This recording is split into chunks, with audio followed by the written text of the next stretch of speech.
سڵاوتان لێبێت زۆر جار لە تەلەڤیزیۆنەکانە یاخود لەم بەرنامەیە باسمان لە پیسبوونی ژینکە کردووە کە چۆن ژینکە پارێزین. ئێمە بەتەنها بۆ ئەوە بەرنامانەمان نەکردووە کاریگەری هەبێت لەسەوەی کە ژینگێکی جوانمان هەبێت، بەڵکو بۆ ئەومان کردووە کە کاریگەری هەبێت لەسەوەی کە چیتر مناڵەکان تووشی نەخۆشی شێرپەنجە یاخود نەخۆشیە خەتەرناکان نەبنەوە. ئێرە نەخۆشخانەی هیوایە، وەک ئەبینن ئەو هەموو نەخۆشە. ئایا ئەمە هۆکاری چییە؟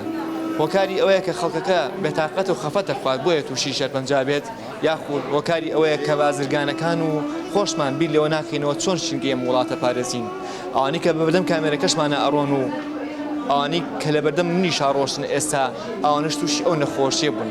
بەڵێ بازرگانەکان بۆ بیر لەوە ناکەنەوە کە مناڵێک تووشی نەخۆشی شێرپەنجە بێت دایک و باوکێک چەندێک خەمدایەنەگرێت، بۆ بیر لەوە ناکەنەوە کە کەسێک لە تەمەنیشی گەنجێتیە تووشی نەخۆشیێکی کوشندا بێت ئایا چ خەمێک دایەگرێت.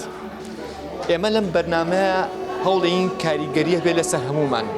یەکەمین جار لە خۆمانەوە دەست پێیەکەین ئەگەر شتێکمان لە زەویەکە بینی هەڵی گرینەوە لە پێناو ئەو مناڵی کە ناوی مەستانە.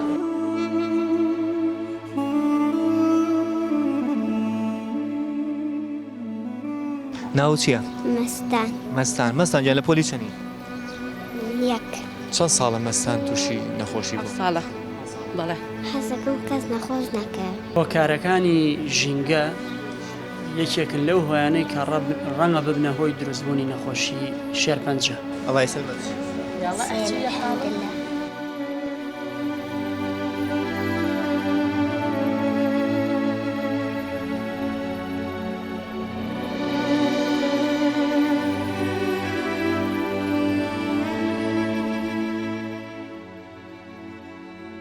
بۆ لە گرێ هەیەی گرەی لەکوێ؟ لە سنگی و پشتی.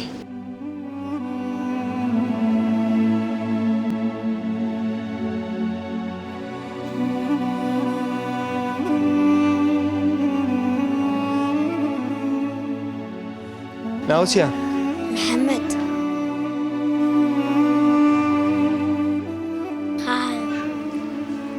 خالد مريض؟ نعم والله عنده بالدم مرض بالدم. پیسبوونی ژینگە کۆمەڵە ڕێگا هەیە کە ژینگەی پیسەبی یەکی لەوانە بوونی ئەو کارگانەی کار نزیکی شارەکان. لەم بەرنامە لەگەڵمانە بن ژینگە و کاریگەری پیسبوونی ژینگە لەسەر ئینسان و نەخۆشیەکانی لەگەڵمانە بن. لەبەر ئەوە هەتا ژینگەیەکی پاک و خاوێنمان هەبێ زیاتر دوور ئەبین لە توشبوون بە نەخۆشی شێرپەنجە. ژینگەی پاک و خاوێن مەبەستمان لەوەیە ئیتر دەست پێ ئەکا هەر لە ئاو هەوای ناوچەکەمانەوە ئەگەر پاک و خاوێن بێ بە ئەکیدی خەتەری شێرپەنجە کەم ئەبێتەوە.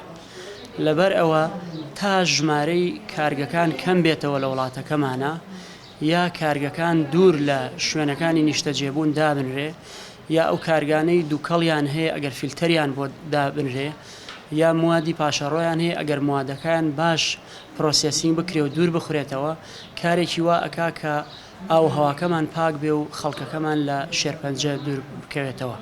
مەستان گیان لە پۆلی چەنی؟ یەک. نەخۆشیت؟ هیوادارین زوو چاک بیتەوە. تۆ حەزەکەی خەڵکشت فڕێنایەتە سەر ئەرزەکە بۆی مناڵی وەکو تۆ نەخۆش نەکەوێت یان خواردنی پیسنێتە ئەم وڵاتەوە بۆی ئەوانی تریش نەخۆش نەکەون؟ حەز ناکەم. حەزەکەم کەس نەخۆش نەکرد. ساڵە. بەڵێ. وەکی چی بوو نەزانم. وەڵاهی هەر لە لەرز و تاوە. هەیدینەوی راستی نێنەوەڵە. هەستەکەی ئەمە زیاتر ژینگی ئەم وڵاتی ئێمە پیس بووە ئەوە تاکە من چاوپێکن لەگەڵ تویەکەم یەک بورجی با بڵین تەلەفۆنەت ئالیا بەڵێ بەڵێ خۆی دکتۆرە لە هی ژینگەیە. بەڵێ بەڵێ ئەڵێ لە سا 5 بڵاوبەتەوە بۆ مناڵ لە یەک ساڵی شەوەی گرێ بە 7 ساڵ. خۆشویستان بازرگانەکان هاوڵاتیان بیر لەوە بکەنەوە ئەگەر ئێمە ژینگە پیسکین بار خۆیەک بێت ئەوە مناڵێکی وەکو مەستان ئێمە تووشی کارەسات و یاخود نەخۆشیشی خەتەرناکەکەینەوە. کاتێکیش هەر خۆراکێک ئەینتە ئەم وڵاتەوە بیر لە ئینسانەکانی بکەرەوە. کاتێکی ژوستێ تۆی بازرگان هەر کارگەیەک دانیت ئەوە بیر لە ئینسانەکان و مناڵەکان بکەرەوە. بیرمان نەچێت کاتێکیش کە شەڕێک لە هەر وڵاتەکە دروستە بێت یاخود بەرپا بێت دوای شەڕەکە چ کاریگەری شەبێت لەسەر ژینگە ئەو کات مناڵەکان بە ئارەزوی خۆیان هەناسەنایەن ئەگەر ئەناسەیەکیشان هەڵمژی ئەوە تووشی و کارەساتە بن کە بینیمان.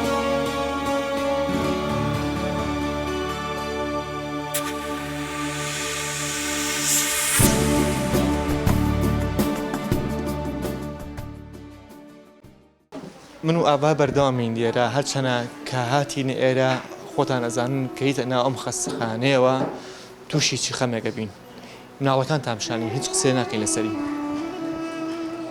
ئەوە خالید بوو مەستان لە خوارەوە ئەمەش مناڵێک ناوی چێ مناڵە شارۆزیان سۆنی چەند ساڵە شارۆ بۆ 3 ساڵ شارۆیان حەزی لە چی ئەم شەربەتە خراپ نییە پیاوتون بێنێ وڵی بە دکتۆر ناوتوە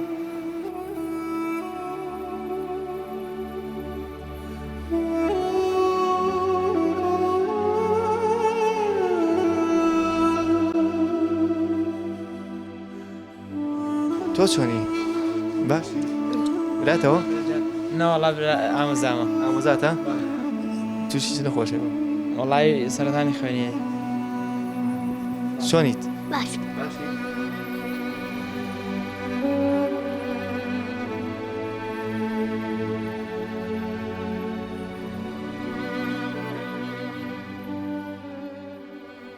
خاڵی سێم ئەو پاشەروانی کە لە ئەچینە شوێنەکانی دەرەوەی شار بۆ سەیران بێ بۆ گەڕان بێ بۆ هەر شوێنەکە ئێمانوی ئەو لالون و پاشەروانی کە ئەمێنێتەوە ئێمە فڕی نایە ناکەینە شوێنی تایبەتیەوە تەکڵای خاکەکە بێ و دەڕێگای باران و ئاوەڕۆوە هەمیستان دووبارە ئێمە ژینەکەمان پیسەوێ لەبەرە من ڕێنمایم بۆ هاوڵاتیان وەیە کە بە هەمومان توانی ژینگە بپارێزین هەر کەس لای خۆیەوە توانێت ئەوەی کە پێویستە بە خۆیەوە تر لە ناشتنی دار و درەختەوە کە ئەمە سەوزایی ژینگەمان بۆ پاکاتەوە لەو شوێنانی کە ئێمە چینە دەرەوەی شار بۆ هەر شوێنێ بۆ هەر مەبەستی ئایا بۆ سەیران بێ بۆ هەر شوێنێ بێ ئەو بتڵە ئاوانە ئەو شتانی کە دوای خۆمان بەجێمێ هەڵی گرنگ بخێنە ناو سەڵتی خۆڵەوە یان بەڕێگای تایبەتی بێنە بگەێتە دەست حاوەکان ئۆتۆمبیلی یەکێکە لەو کاریگەریانی کە ئەبێتە هۆکاری پیسبوونی ژینگە ئێمە بیر لەوە ناکەینەوە زۆر جار بە پاسکیلێک پیاسێ بکەین ڕەنگە شارەکەشمان جێی پاسکیلی نەبێت بەڵام تا ئێستا بۆ بیر لەوە ناکەینەوە ئێمە بە پاسکیلێکەوە بڕێنە شوێنی کارکردنی خۆمان یان لە کاتی هاتوچیا بەڕاستی کەمترین توانی کەمترین سارە بەکاربێنیم لە ڕێگای پاسەوە لە ڕێگای شەمەندەبەرەوە بێ حکوومەت بیر لەوە بکاتەوە لە داهاتووە هاوڵاتیان زیاتر پەیوەست بن بەو بینەوە ئەس ناکەی مەسەن ژینگەی ئەم وڵاتی ئێمە لەبار نییە بۆ ئینسانەکان بۆیە هەمومان نەخۆش کەوتوین فعلا بە ئەو واقعەکە وڵا زۆرە تەمەنە چەنە 21 ساڵ یعنی بۆ ماوەی ساڵێکە بێت کە تۆ هەست بە بێتاقەتێک یان زیاد وڵێ ساڵی نوێەکە هێشتا نەتیجەکەش دەنێت نەوەڵان هیوادارین نەتیجەیشی پاک و باش بێت زۆر سپاس خۆش بێ بەدایک خۆش بێ زۆر سپاس زۆر سپاس ئەبینن هەمومان چاوەڕێی نەتیجەیەکەکەین دکتۆرەکان پێمان بڵێت ئەزانم بۆچی دابرا قاچی استقاچی نیەتی چەند ساڵە والله تمني 2 ساڵ والله بە 2 ساڵی تووشەم نەخۆشەوەی تازەیان لە مناڵیەوە لا لە مناڵیەوە لە مناڵیەوە هەروە والله لە مناڵیەوە زۆر بچووکە من لە کەرکووکم تۆزی گەورە بوو بردم تحلیلم کرد شاعم کرد وتی ئەمە نەپرسی ئەمە چیەتی بڕۆ کەی گەورە بێ وەرە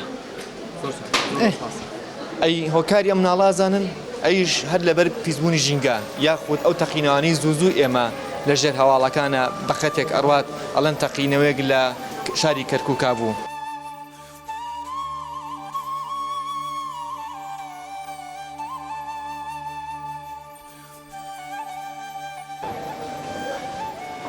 شێرکۆ بێکەسی شاعیر لە گۆڕستانی چراکان ئاڵێت ئەوە هەنێک جار کە ئەکۆکم یاخود قرخێ لە قورگم مێت ئەوەی جگەرە نییە بەڵکو نەقوڵی ئەو مناڵانەیە کە لە ئەنفالە جانیان لەدەستا ئەگەر منیش قسەیەکم بۆ نەکرا ئەوە خەمی ئەم مناڵانەیە کە لە نەخۆشخانەی هیوان دوای ناوبڕەکە کڕێنە وڵاتان لەگەڵمان نابن دوور مەکەونەوە.